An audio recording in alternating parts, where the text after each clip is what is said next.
toot toot. Hey, beep beep. Toot toot. Hey, beep beep. Bad girls, talking about the sad girls, talking about the bad girl. Yep, that is one of the songs that plays in our season 3 opening of Sex in the City, Where There Is Smoke. However, the theme really is, do women just want to be rescued? That is the tagline that Carrie uses, which extends throughout the rest of this episode. In my opinion, season 3 starts the slow transition from what we know about Carrie and how she was written by the initial thoughts of Darren Star when he started this project to the transition to how she has been written from Michael Patrick King's perspective, because Darren Star technically still is the primary showrunner through season 3, but this is his last season, and his last episode is episode 17. After that, he leaves Sex and the City. He still has a creative input, but Michael Patrick King becomes the primary showrunner, and that is where we really see a change in direction of thought process and what Darren Star wanted to do with this show. It's very, very evident. But in my opinion, I already see the cracks starting episode 1. And we'll get into it because there's major changes that start to happen throughout, just not just in this episode, but throughout the season. I think that Darren Star pretty much knew that he was leaving, and there's going to be a shift in tone, personality, and what we have been relegated to in Just Like Crap. It's a big, big difference. So before we get into this, let's start, because this started on June 2000, June 1st, 2000. So before we get into the episode, let's go back into the retrospective view of where we were, what was popular, and what was happening in the year 2000 when this show started. It's one of my favorite parts. So I hope you enjoy it. Right after that, we're going to get into the episode, Where There Is Smoke, or do women want to get rescued? Or in my opinion, the slow transition to change. Stay tuned. We're going back into time again, and this time to the year 2000, and we're kicking it off with the start of the year, January. The clock hits midnight and the world holds its breath. After months of the Y2K panic, nothing crashes, nothing burns down, and suddenly we're standing at the very start of a brand new millennium. The future feels wide open, technology is moving fast, pop culture is everywhere, and the year 2000 is about to leave a mark that we are still feeling today. At the movies, bigger was better. Mission Impossible 2, starring Tom Cruise, became the top grossing film of all year worldwide. The explosions, wild stunts, slow motion action. This was peak blockbuster energy, and we just couldn't get enough of it. And looking back now, knowing the final movie in this franchise arrived this year, it really feels like the end of one incredible run and action era. On TV, Thursday nights belonged to one show and one show only, and that was Friends. Friends was the most watched series in America, and by the year 2000, it wasn't just a sitcom, it was a cultural routine. But this year also changed television forever. Survivor premiered in 2000, introducing reality TV as we know it and proving that regular people could become stars overnight. Yet, amazingly enough, I've never seen one episode of this show ever. And I just don't like reality TV to begin with. So there you have it. Music in the year 2000 was emotional, catchy, and just everywhere. On the charts, Breathe by Faith Hill became Billboard's number one song of the year, blending pop and country. Britney Spears' Oops, I Did It Again dominated pop culture and teen bedrooms. Jay-Z's Big Pimping defined the mainstream hip hop that we know today. And for you rock fans, you couldn't escape Kryptonite by Three Doors Down. So no matter what you listened to, the year 2000 had a soundtrack for you. Meanwhile, in American politics, it turned chaotic. The Bush versus Gore presidential election ended with recounts, court battles, and a hell of a lot of confusion. In the end, the Supreme Court stepped in and George W. Bush became president, even though Al Gore won the popular vote. It was one of the most controversial elections in U.S. history, and it all happened in the year 2000. Around the world, a new era began in Russia. In March 2000, Vladimir Putin was elected president, beginning a leadership run that would shape global politics for decades to come and even today. The year 2000 was also about celebrity love, exciting and new. And the paparazzi were all over it. Brad Pitt and Jennifer Aniston got married and became Hollywood's golden couple. Ben Affleck and Gwyneth Paltrow were constantly in the headlines. Jennifer Lopez and Sean Diddy Combs ruled the red carpets. And if you look at this now, the only thing that he rules now, let's say it together, everyone, baby oil. You heard me. I said baby oil. I'm sorry, but I just had to go there. Come on now. David and Victoria Beckham became a global power duo. And Tom Cruise and Nicole Kidman were still one of the biggest names in Hollywood marriages. Celebrity relationships felt larger than life, and the world couldn't look away. As of today, there's only one couple still together from this list, and that award goes to David and Victoria Beckham, which says a lot about Hollywood love, exciting and never lasts. You know it's true. Fake love. That's all I got for you people. You know I had to sing, right? Okay, let's take it down a bit. On a somber note, in the year 2000 also came with a few celebrity deaths that we need to remember. Hedy Lamarr was a Hollywood actress whose brilliance extended beyond film. She later gained recognition as an inventor whose work laid the foundation for modern wireless communications that we know today, including Wi Fi, Bluetooth. She died January 19th, 2000, at the age of 85. Charles Schultz, the creator of Peanuts, gave the world Charlie Brown, Snoopy, and decades of heartfelt storytelling. He passed away on February 12, 2000, at the age of 77, just one day before the final Peanuts comic strip was published, marking the end of one of the most influential comic strip history eras.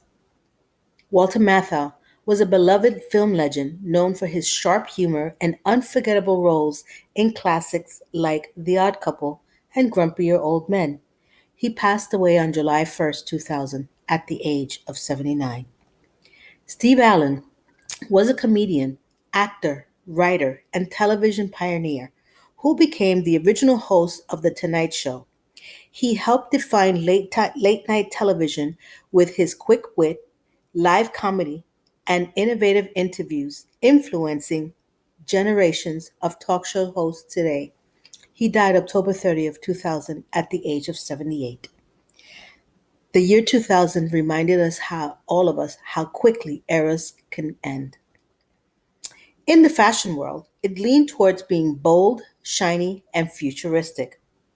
Low rise jeans sat well below the waist and became the signature look of Y2K fashion, symbolizing a bold, body confident era driven by pop stars and red carpet moments. Metallic fabrics reflected the millennials' futuristic mindset, with silvers and shimmers making everyday outfits feel space aged and forward looking. Tiny sunglasses, as annoying as they were more about attitude than function, clearly. Popularized by celebrities as a statement accessory that screamed the early 2000s cool, for some people. Cargo pants blended style and practicality, offering a relaxed street inspired look that fit perfectly with the era's casual confidence. Never got one, never bought one, never even looked to want to buy one. Sorry, this is my style.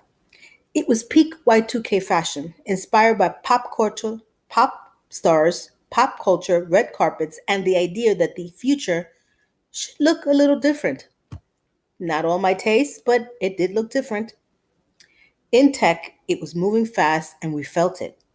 In March 2000, Sony released the PlayStation 2, which would go on to become the best selling video game console of all time. And my son nagged me every single day until I got one for him. And every child that I ever knew had to have one. It was a phenomenon to say the least. But at the same time, the dot com bubble peaked, reminding everyone that the internet boom wasn't guaranteed and that the future always comes with some risks. And finally, the piece de resistance, the moment we're all here for. In June 2000, Sex and the City returned with season 3 on HBO. By this point, it wasn't just TV, it was a conversation about dating, about sex, about careers, and about women living life on their own terms. And at the center of this conversation were our four favorite women. In season 3, each of them faced a turning point emotionally, romantically, and personally. Starting with Carrie Bradshaw, who began her most serious relationship yet. Season 3 introduced Aidan Shaw, a man who challenged Carrie to grow up, slow down, and confront her fear of commitment, forcing her to question whether she could truly change for love. Miranda Hobbs struggled with vulnerability and independence. She navigated complicated relationships, including emotional honesty she wasn't comfortable with, while beginning to face the reality that success and control doesn't always protect you from loneliness. Ah, Charlotte, you are confronted disappointment in love. After failed relationships and unmet expectations, Charlotte began to question her fairy tale beliefs and what marriage and happiness really meant for her future. And our beautiful Samantha Jones stayed unapologetically herself. Season 3 explored Samantha's emotional boundaries without tying her to one serious relationship. Instead, it focused on her independence, showing that even beneath her fearless confidence, she was navigating desire, control, and vulnerability on her own terms. Together, season 3 marked a shift from dating stories to deeper questions about commitment, identity, and growth. The year 2000 wasn't just another year.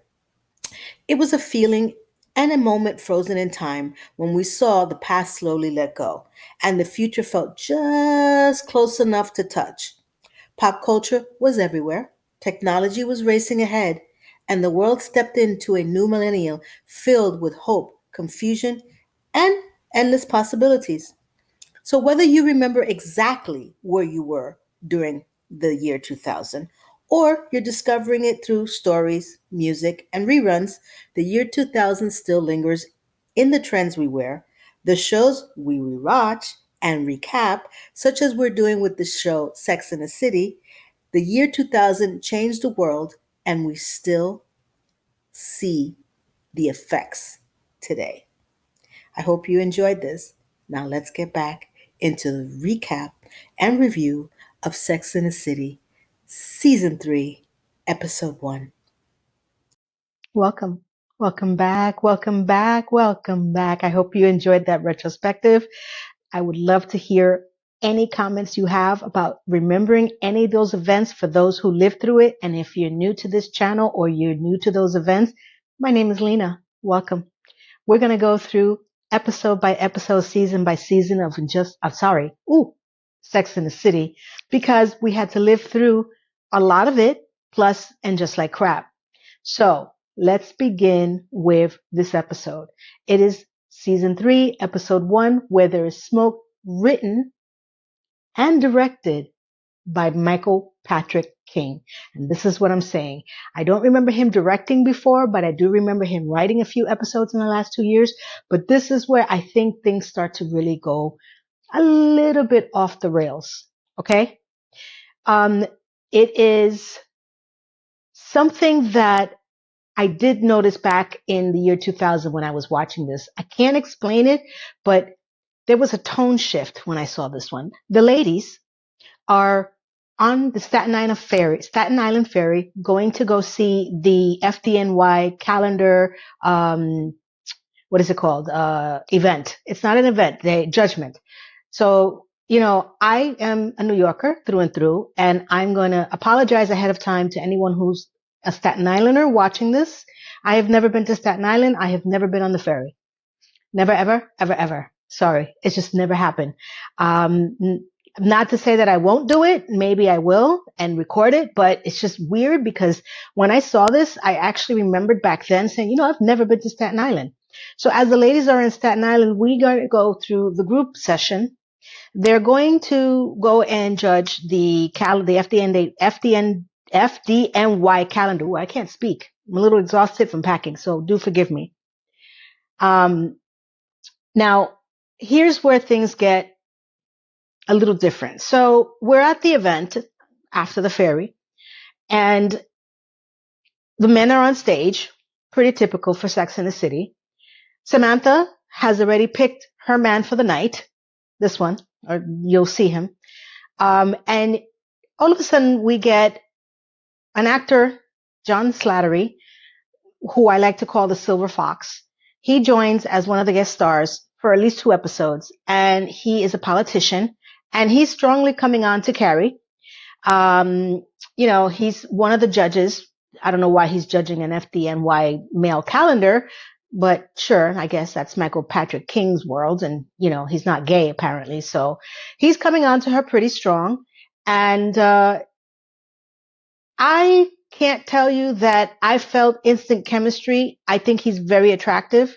I did like him in the MCU as Tony Stark, the Iron Man's father. I loved him in Mad Men. I think he's really well rounded as an actor, but for this role, I was not feeling it at all. Now, as he tries to come on to her by trying to get her address because she doesn't vote, trying to get her phone number because, he wants to make sure that he can get her to vote, they're going back and forth tit for tat. And, at the end of the day, Carrie's not even sure if she wants to be with this guy. Okay. So we have Carrie, possibly dating a politician. We have Samantha, who has picked her man for the evening. And now we have the proclamation from Miranda that her and Steve are not her and Steve. They're just friends, or she doesn't know what they are. They're still trying to work it out. That's the independent side. And then we have Charlotte, who has made it her conscious decision that she's going to get married. Okay. Now we have all the 4 ladies. They're still in Staten Island. And now, the beautiful part about this is that Samantha has decided to go off on the evening with her FDNY man for the evening. And, Charlotte is doing her little 2-step dance to, Dr. Love. Yeah, I can't sing the whole song. Sorry. The same dance that she does all the time because she's stinking drunk because they've all had Staten Island iced teas. I've never had an iced tea drink. Long Island or Staten Island. Has anybody had, are they strong? So, as she's dancing around to the song, the girls, the 2 are left, Miranda and Carrie are just, bopping to the beat, praying to God that she doesn't throw up. And there you go.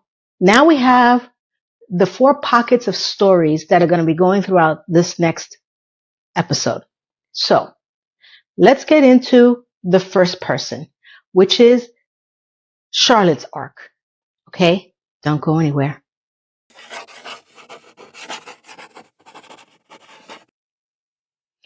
Charlotte has made a decision that she's getting married. She's getting married this year. She's going to treat this as one of her equestrian horse riding events. She's going to find a horse. She's going to break him in and she's going to ride him into the sunset through high holy hell. That is the whole story for this episode. She's drunk. She's on the Staten Island ferry going back home. She is expressing to Carrie that she's a catch, that she's beautiful, and she just wants to meet a guy that she's going to meet a guy and she's going to get married. And, Carrie says, yes, you are going to get married. And she is just, you hear that, world? I'm getting married this year. Back at the truck up right now. She's getting married this year.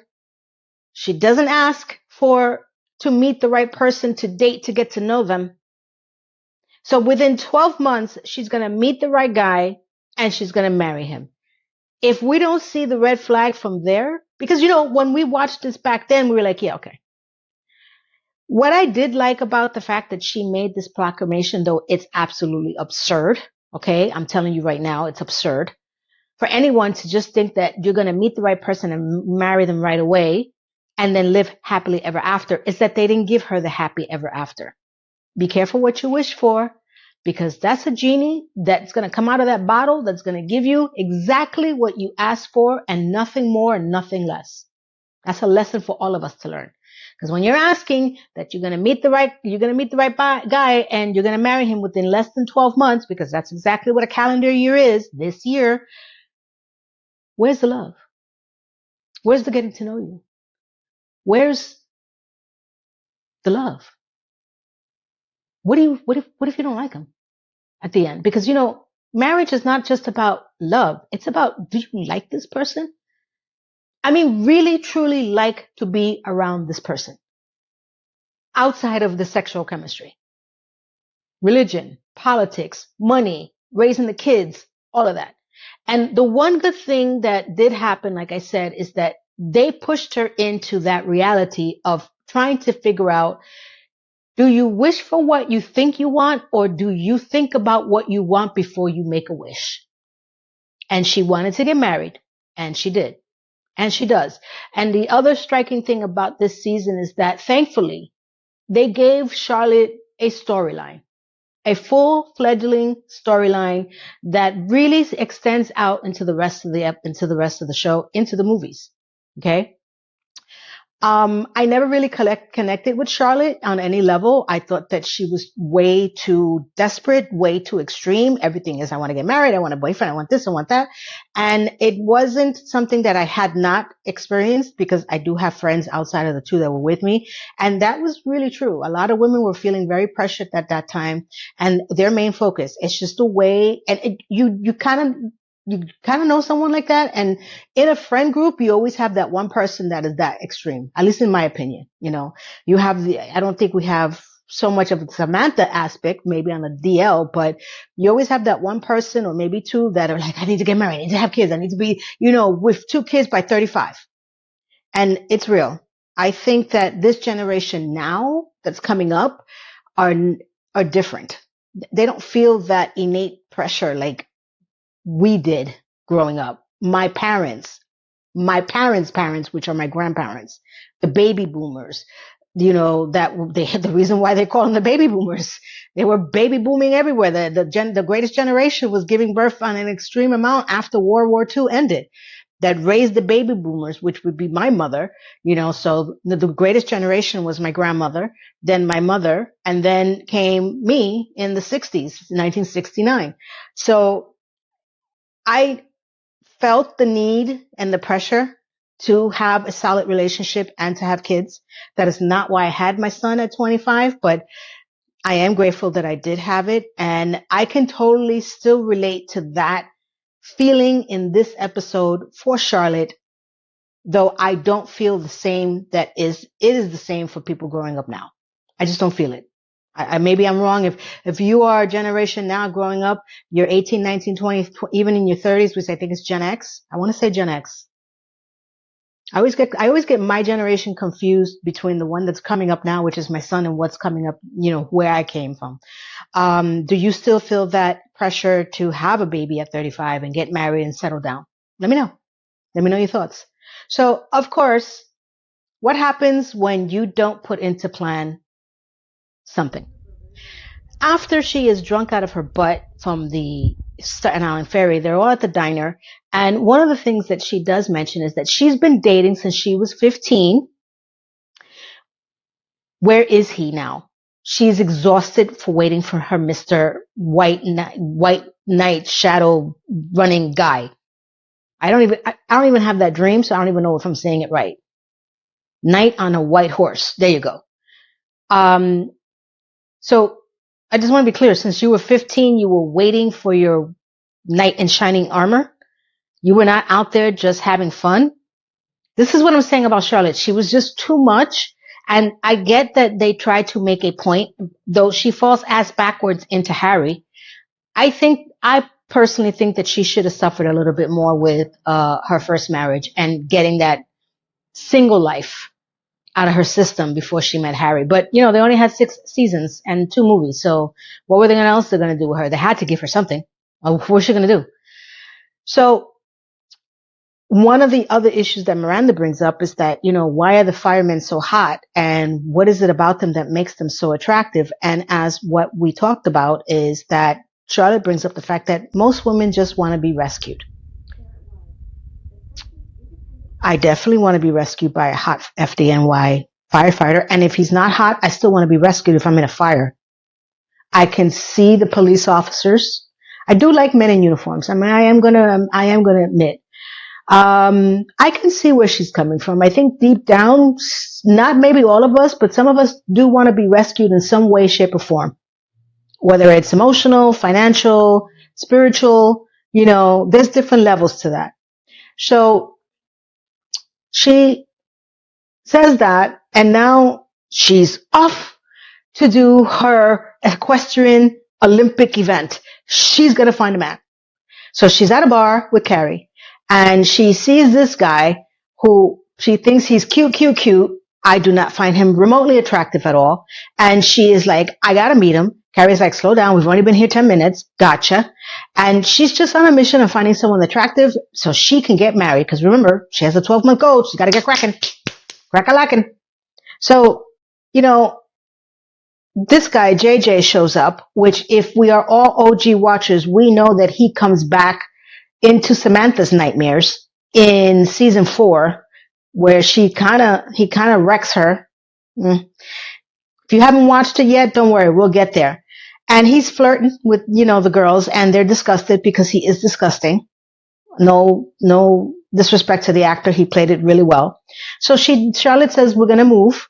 So as she moves to another side of the bar, JJ comes back again and keeps pestering her, and her knight in shining armor shows up and starts to bully JJ, and all of a sudden punches are being thrown and Charlotte is in heaven. She's looking at him as if he is the Ali Baba of all the kingdom. He rescued her from, you know, teeny tiny JJ. Got it. She got her man. Mm-hmm. So now that she has her man, she goes out with her man to a respectably looking restaurant, and he's talking about, oh, we have friends in common. And she's like, oh, yes, I know them. And he goes, oh my God, don't they have the perfect marriage and the perfect wife? And, you know, Charlotte is in 7th heaven. Literally, she's like, yes, he is. And, you know, I'm like, really? Men really go after, first of all, I don't believe that conversation at all. You know, he's just he's telling her what she wants to hear to get her into bed. Sorry, because this is ridiculous talk. Okay. So as a guy from behind Charlotte gets up and he taps her and she spills her drink, knight in white shining armor guy steps up to him and tells him that he should apologize for bumping her chair. And the guy's like, dude, it's brunch, relax. And he goes, oh, really? And he punches him now to the ground. And now they're fighting in the restaurant. And as Carrie notes, and just like that, Charlotte's knight in shining armor has been a knight in shining nightmare. Because now we get the puns doubled with Michael Patrick King. The and just like that, and I couldn't help but wonder, you know, it starts to really get on you. Like I would have never noticed this before had it not been for the show, and just like crap. And that's it. She runs out of the restaurant and she should have asked specifically what she wanted. Like I said, be careful what you wish for. Next up, we're going to go through Miranda and her proclamation of what are Steve and her really? How are they? Stay tuned.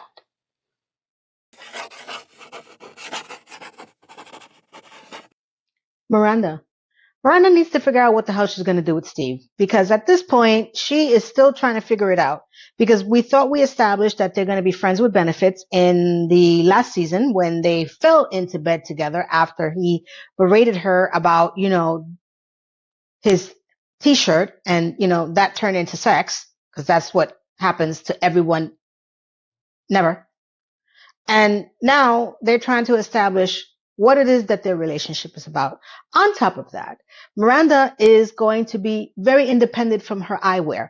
She's going to get LASIK surgery on her eyes. And after the way she describes it to Steve in this episode, I was never interested in anyone poking around in my eyes when I first heard about it. I want to do it even less now. I think it's one of the most frightening things in the world to have someone go up in there. Am I crazy? Okay, great. Thank you for all not saying I'm crazy. Whether I can see you or not, I don't care. So Miranda is at her eye doctor, and her eye doctor is explaining to her that she's going to need help getting home after the surgery because her eyes are going to be blurry, and that she's insisting that she doesn't. And he goes, no, you do need someone. So you better find a case in emergency or someone to pick you up. Got it. So now that she is walking and talking with Steve and she's giving him the blow by blow of the eye surgery where they go in there, they open up your eye, they flip it open, they slit it, they do this and all this other nonsense. Steve is skeeved out and I don't blame him because I was screaming even after I've seen this 100 times. And now he's like, are you not going to need help to get home? And she's like, yeah, no, I'm going to ask Carrie. He's like, what? Wait, what? I'm offering to take you. Why do you need to ask Carrie? And, so because Carrie's my friend. And he's like, well, what the hell am I? Chicken soup? He didn't say that, but almost the same. He goes, well, we haven't established that yet. Okay. But you're all having sex, right? Because, as she's being, hoitsy-toitsy with him, she says, hey, are you coming up?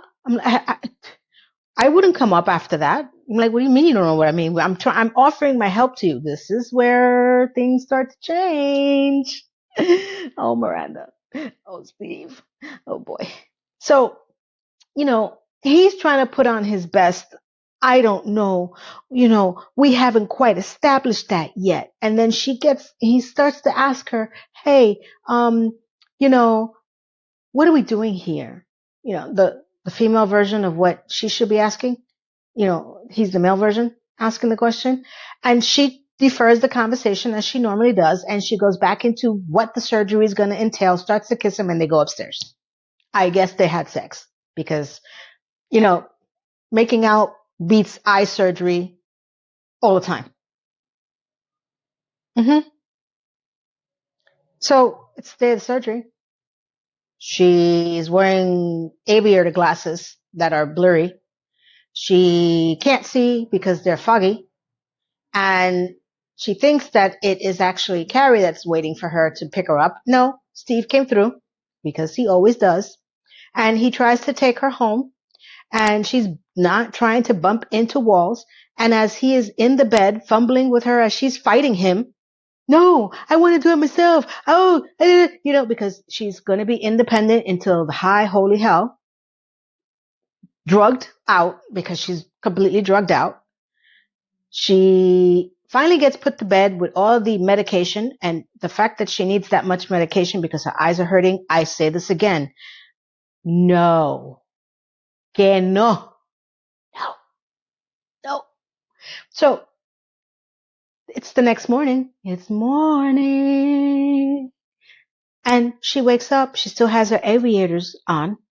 And she finally realizes that, she can take them off. And who do you think it's laying next to her? Steve.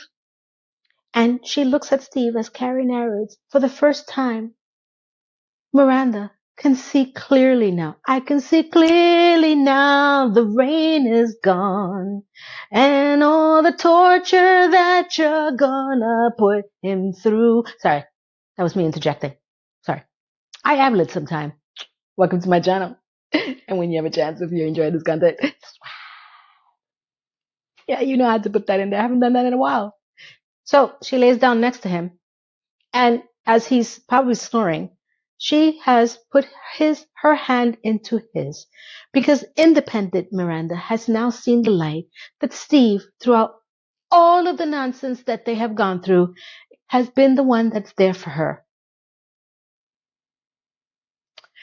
And the shift for Miranda's life begins. Yeah, baby. Next up, we're going to find out what happens to Samantha and her FDNY calendar boy. Yeah, baby. Stay tuned.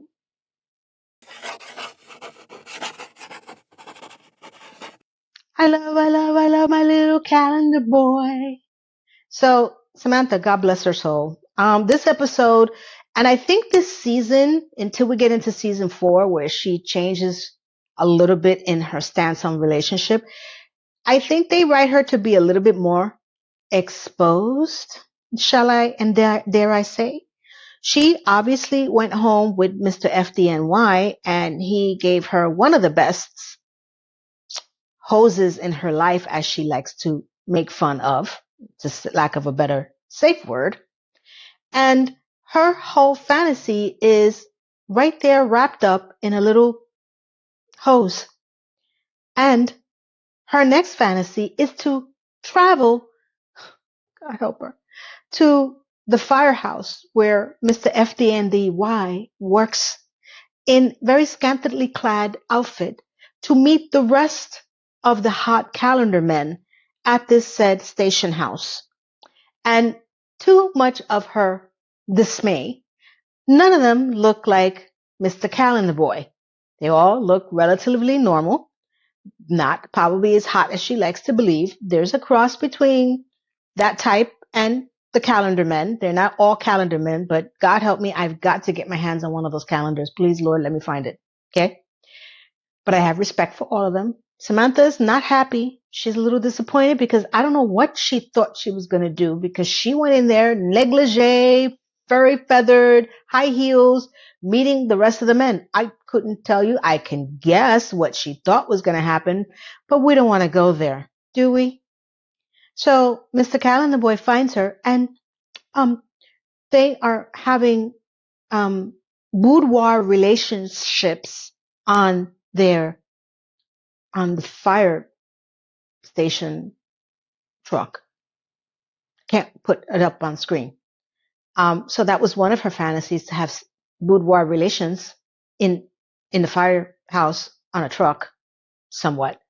And as they're done, she is getting into one of the outfits that the men leave out. And I only know this, and I know they say it as well, because my best friend since I was 13, so 400 years, is still a FDNY person. He's going to be retiring soon, but he's been FDNY for many years. So I do know what happens when they do this. So she's stepping into one of the men's outfits, and she's flirting. And she's like, why are all these boots out? And he's explaining, Calendar Boy, that the reason why is because they have to be at a moment's notice ready, and they have everything else, so they jump right into the clothes. And guess what happens? Bing, bing, bing. The fire alarm goes off. The men are running down, and one of the men that she's wearing his outfit is screaming at her to get the F out of his outfit. And she has to undress in only her panties quickly to get out of it, so the men can jump into their fire truck and go take care of a fire. And then she's left at the station house with the door wide open while senior citizens are walking by, and her fantasy is completely dead as she is running out trying to get the rest of her lingerie, but not naked, but pretty much. I didn't like this for Samantha. I think it was just too exposure for her. She's done some crazy stuff. I think that there's sometimes a level of too much for Samantha with the way they write her. Example in the movie number 2, where she's going after that guy in Abu Dhabi, and it's just, I'm glad that there are points that they make some changes to Samantha and they give her a little bit more depth and clarity. Even though it doesn't work out for her, it doesn't matter, and she doesn't always change into a Charlotte. But this one I didn't enjoy that much, only because it's like, what were you planning on doing? Like, Samantha, you may be, I don't want to say slutty. You've been around the block several times. We can admit that. But you're not trashy. I can't explain it. This was a trashy one for me. I could be overthinking this, but I think that she borderlines between being over-sexualized and being trashy. When I say over-sexualized in her own character, like, she is a sex addict. I mean, whether you want to admit it or not, she's a sex addict. And maybe she borderlines on being trashy, but this one, I didn't like it. So that was Samantha's arc. We do get better episodes, but this one, I'm using a thumbs down because now we get to go into our favorite, non-favorite, scary Carrie. You ready? Stay tuned.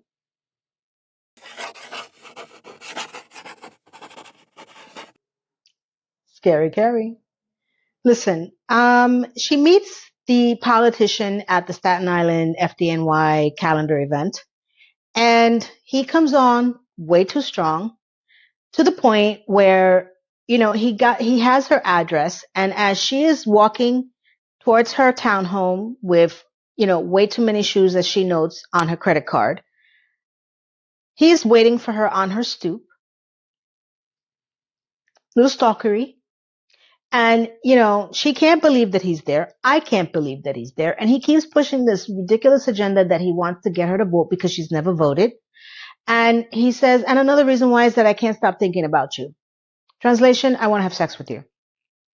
Because there's no specific reason why this man is going to be chasing the one woman in the entire world, which is Carrie Bradshaw. My God, he's a politician. He's a man. Okay? He got a whiff of something that he wanted, and he is going to go after it. Do I believe that this is the only person he's done this to? Absolutely not. Politician or not? No. So it was very uncomfortable because I do like the actor as a character, and I don't understand the chemistry between these two. So he invites her to Staten Island again because he's trying to get the Staten Island vote. So there's an event. She hasn't made a decision if she's going to go or not, and that he will wait for her outside of her apartment at night in his limo. And if she wants to come, she comes. If she doesn't, she doesn't. Limo remind you of anybody? Mr. Bag. Mm-hmm. So it's the night of the event for his Staten Island voting palooza, and he's waiting for her outside, calling her on the phone, and she is listening while she's looking out the window, and he's like, if you don't come out, then I'm going to presume that you don't want to go. And he starts to count to 3, and she doesn't go outside. Got it. She calls Miranda, and she asks Miranda, why is she watching the politician drive away, and why is she not pushing herself to get into this whole situation with him? What does Miranda say? The one thing that we all don't want to hear? Mr. Big. She doesn't want to get hurt again. I completely understand. I'm not going to take this away from the character or from the writing. We are traumatized. Whether it's family trauma, boyfriend trauma, girlfriend trauma, whatever it is, it haunts us.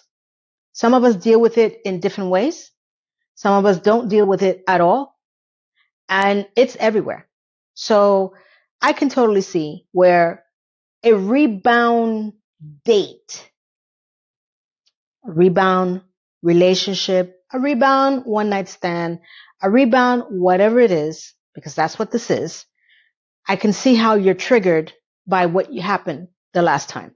I've only done that once. A rebound relationship, because it was short-lived, 2 weeks. So I can understand. But the second time I got hurt from the same person, by the way, because, like I said, I'm like a monkey that doesn't learn. I didn't get into another relationship again for a while. For a while. I knew I needed my space. So this scene was pretty realistic. It propelled her to go to the event by herself on the ferry to Staten Island instead of in the limo or in his car. So she gets to the event and he asks, how'd you get here? She goes, the ferry. I'm very independent. He's like, okay. We really don't see what's going on in the event, not that I can recall. And what she does mention is that her last breakup was very intense and that she needs to take things slow. Got it. What does that mean? Well, not slow enough, because the next scene we have is that they're in the coat room as she needs to leave to get the last Staten Island ferry off the island. And as they're in the coat room, he starts to make out with her and she starts to go after him like two hyenas going after an apple. And I'm going to say it right now, I do not see the chemistry between these two actors. I don't. I didn't see it then. I don't see it now. And we've watched this several times. That with the mouth and the pushing of the coats, and I didn't get this at all. And the oohing, the ahhing, you're so beautiful, and you're so hot, and we got to take these slow. I'm like, I did not. She had more chemistry with everybody else. I don't think there's anybody else that I remember distinctively that she didn't have chemistry with. This is the one time that I do remember distinctively that this whole contrived scene with him was not, I didn't like it. Because at least if she wanted to take things slow and say, give him a peck or make out with him a little bit, and, but they made it seem like they couldn't take their claws off each other. I'm like, where the hell did this happen? When did this happen? When you just bitching and moaning about Mr. Big and that you didn't want to go and now you want to rip his clothes off? Like, okay. So she flings herself out of a closet room and she's chasing out of a cab the last ferry that's obviously leaving, and she's trying to run in it. I presume this is winter. I can't tell. I know that she's wearing a coat-ish. And she loses her Jimmy Choo as she's yelling at the ferry. And who do you think comes back? The one person that she didn't want to get to go into the car, the politician. He kind of knew that she was going to probably miss this damn thing. And he picks her up and he's like, do you need a ride? And, as she gets coyly into the car, she narrates that, hey, every once in a while, maybe a girl does need to get rescued.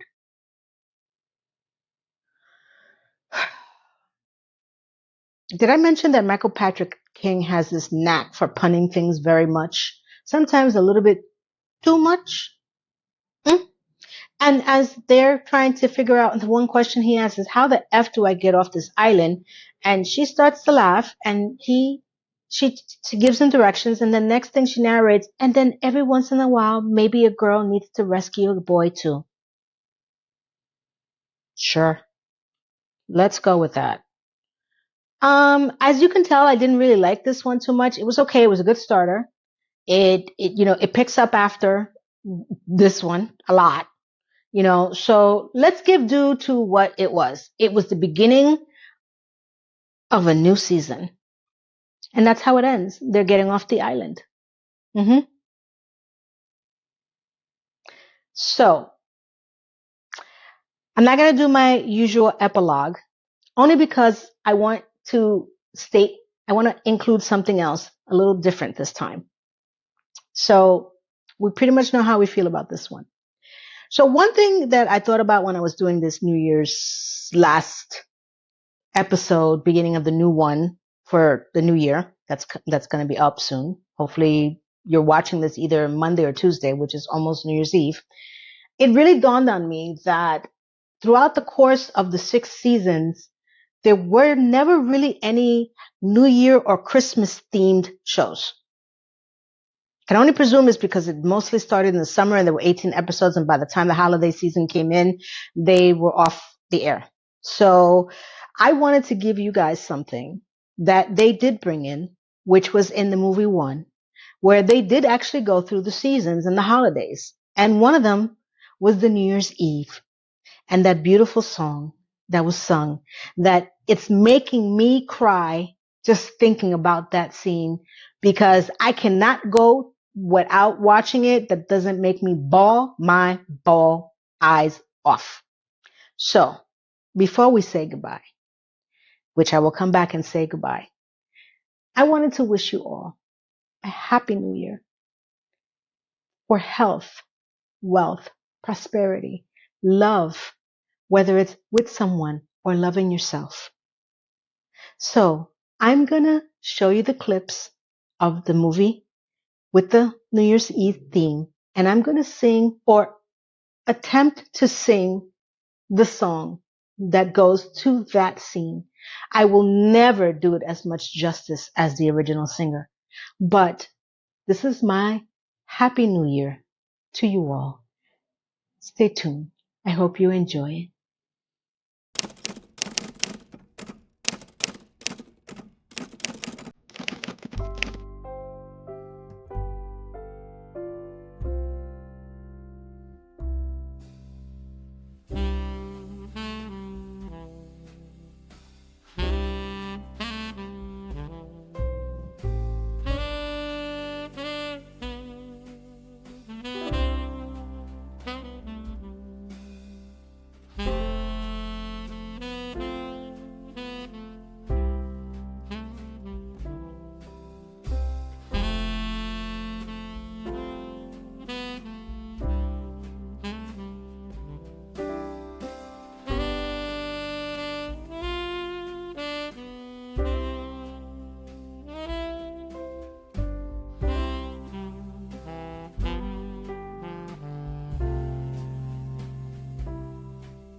I hope you enjoyed that. I hope that you know that I'm wishing you all wonderful New Year plans and a new year.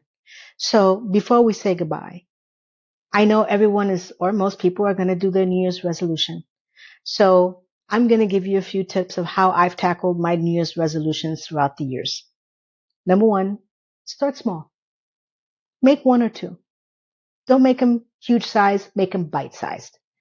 My two New Year resolutions that I started last year was that I wanted to increase my community to over 1,000 by the end of the year, and I did.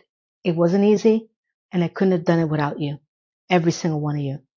And I also wanted to start to transition into moving out of where I am to be closer to my son and start my new life.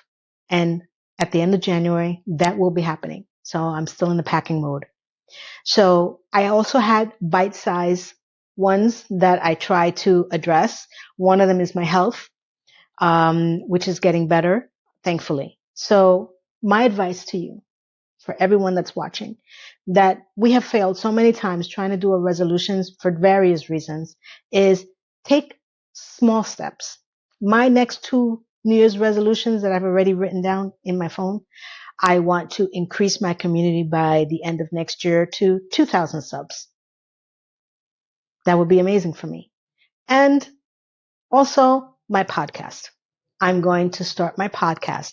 I haven't figured out the exact theme. It will not be Sex in the City themed, okay? But it will be more emotional, impactful, and related to our well-being at any age, mentally and with diabetes and physically, and people who are on that journey right now. Because I'm going into the fall of my life, right? Because I'm 56. And I, along with a lot of people in my community, have a lot to show for everyone that's younger than us. We have a lot of experience. We have a lot of pitfalls that we went through. We're still going through it.